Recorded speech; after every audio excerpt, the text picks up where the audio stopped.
৭৬তম বুনিয়াদী প্রশিক্ষণ কোর্সের সনদ বিতরণ ও সমাপন অনুষ্ঠানের দিনে আজ ২০ ভাদ্র ১৪৩১ ৪ সেপ্টেম্বর ২০২৪ আমি সাইদ মাহবুব খান, রেক্টর, বাংলাদেশ লোক প্রশাসন প্রশিক্ষণ কেন্দ্র, এই কোর্স সফলভাবে সমাপ্তকারী প্রত্যেক প্রশিক্ষণার্থীকে ব্যক্তিগতভাবে এবং সকল প্রশিক্ষণার্থীকে সম্মিলিতভাবে এই দায়িত্ব প্রদান করছি যে আপনারা সবসময় জন্মভূমিকে ভালোবেসে এবং দেশের মানুষের কল্যাণ সাধনের উদ্দেশ্যে সততা ও নিষ্ঠার সঙ্গে নিজেদের শ্রম, জ্ঞান, শিক্ষা, প্রশিক্ষণ এবং সময় নিবেদন করবেন। আপনারা কখনো অন্যায় ও অসত্যকে মেনে নেবেন না।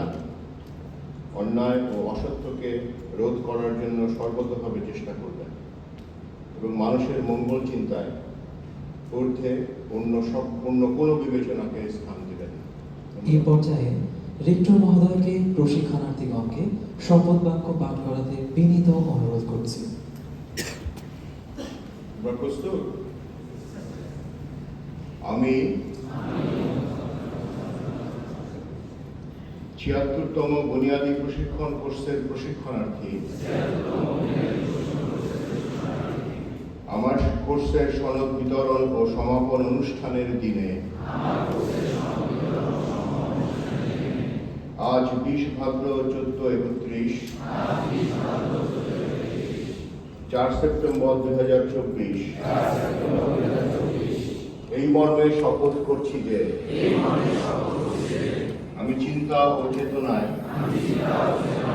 নৈতিকতাকে সমুন্নত রেখে দেশ ও জনগণের কল্যাণে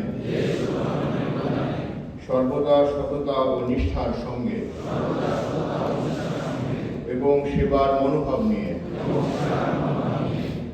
আমার দায়িত্ব পালন করে যাব। আমি নিজে কোনো অন্যায় করব না এবং কোনো অন্যায়কে প্রশ্রয় দেব না। সকলকে ধন্যবাদ।